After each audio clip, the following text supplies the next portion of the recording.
Well, percenters, welcome back. Coach Tom here, 1424 basketball training with the goals take 40 minutes, 24 seconds, or 1% of your day to get better. In today's video, Shaq and Chuck roasting Zion Williamson. I don't watch a lot of TV, but if you haven't seen it, I'm probably the last one. But if you haven't, watch this.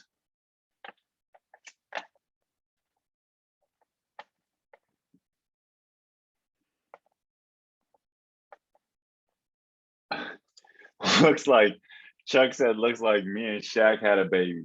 And he's obviously heavier, gained some weight, but look at the way he walks. Right. So when I see that, I don't like it. I see problems. Right. That's his left foot caving in quite a bit. And what needs to happen is that he needs to obviously lose a ton of weight, but the mechanics are so bad. And a while back, a whopping 25 views. Hope you guys can see this. Me with my shaved head. 25 views on Feb 24th. Okay, I did a video and my prediction was that he wouldn't last, and it was because of the mechanics. I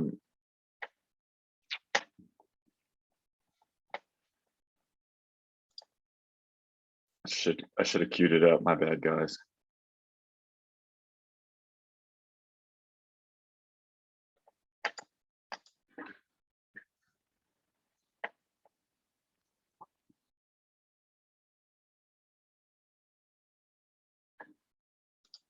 So there, I said it right. I don't like his long-term outlook. I even made a video about like trading cards, and people said I was crazy to trade a Zion for a Ja Morant card. Well, I don't know. Guess that Ja Morant's a lot more expensive than that Zion right now. Who knows?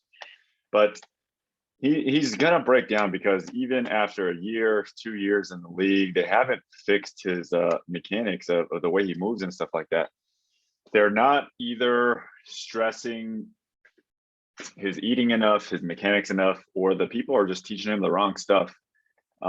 It doesn't look good, man. And I really like this kid. I thought he was super exciting. But anyways, those are my quick thoughts. A lot of bad movers in the NBA. And just because you see it a lot doesn't make it right. It doesn't make it good. Ja Morant's a good mover. Luka's a bad mover. I've talked about this before. KD's a bad mover. James Harden, bad mover. There's very, very few good movers in the NBA. When I talk about Dorito, banana, and a gun, I made a video on that, talking about how people plant and stop and run and turn. So much of basketball is about movement. So that's where a lot of my training comes from. So like, you move a lot, you run a lot. So if you're not running properly, if you're not jogging properly, if you're not distributing those forces properly, you're gonna be, I call them micro injuries. You're gonna have tons and tons of micro injuries. Somebody like me who's been playing basketball for 20 plus years, like forever, I can still move pretty decent because over the years I realized all of my injuries were telling me something, and I slowly learned how to fix them. And I'll tell you right now that what I was taught in school wasn't necessarily the complete answer. It wasn't the complete picture. School teaches you to break things up into individual pieces like the knee, the joint, the quad, the tendon, but you have to treat the body as a whole. It's really a whole system that works together. So when I did the breakdown on Zion jumping and stuff, and they're talking about him landing on one foot, landing on one foot is just looking at like one of the symptoms if you're sick. If you land on one foot and then you land and then you put down another foot and then a hand, you're dissipating a lot of forces. So it's not necessarily just going to injure your one leg. So people say, oh, landing on one leg is a bad thing. Every time you're creating some type of imbalance or asymmetry, if you're jumping off your left a lot or if you're jumping off your right a lot, it also depends on how you land, and it depends on how much you turn and how many times you do a dribble drag on your left side versus your right side. Like there's so many repetitive things that you're doing in a game, in practice, when you're training.